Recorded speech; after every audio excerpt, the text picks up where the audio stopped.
हम आपको विज्ञान के क्लास 7 के विज्ञान पाठ भोजन के स्रोत का लघुत्तरी प्रश्न पहला, जिसमें कि लिखा हुआ है क्वेश्चन पोषण के बारे में एक लघु लेख है। Right A short note on nutrition.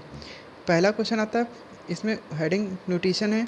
सबसे पहला पार्ट लिखा है भोजन। डेफिनेशन ऑफ न्यूट्रिशन, भोजन को प्राप्त करने और शरीर के अंदर उसका उपयोग करने की प्रक्रिया पोषण कहलाती है।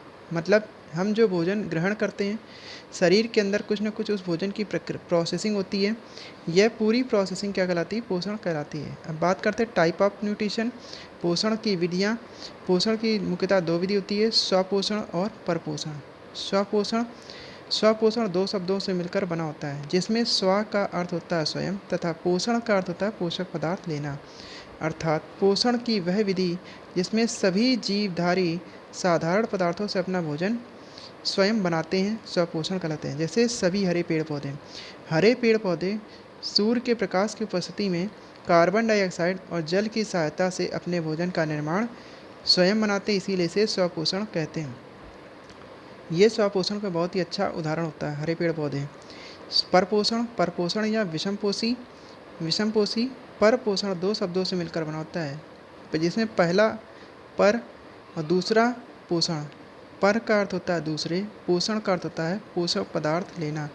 अर्थात पोषण की वह विधि जिसमें जीव जंतु हरित पौधे और बहुत से अन्य जीवधारी पौधों द्वारा बनाया भोजन ग्रहण करते हैं या लेते हैं, वे परपोषी कहलाते हैं। इनके इस गुण को परपोषण कहते हैं। उदाहरण के लिए गाय, मनुष्य और शेर।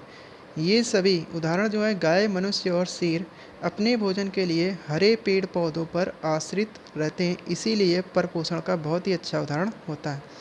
परपोषण का वर्गीकरण या परपोषी का वर्गीकरण। भोजन की आदतों के आधार पर परपोषण को 3 भागों में विभाजित किया गया है। नंबर 1 शाकाहारी, नंबर 2 मांसाहारी, नंबर 3 सर्वाहारी। शाकाहारी को हर्बीवोरस बोलते हैं, मांसाहारी को कॉर्निवोरस बोलते हैं और सर्वाहारी को ओमनीवोरस बोलते हैं। शाकाहारी, जो जंतु हरे पेड़ पौधे और घास खाते हैं उसे शाकाहारी।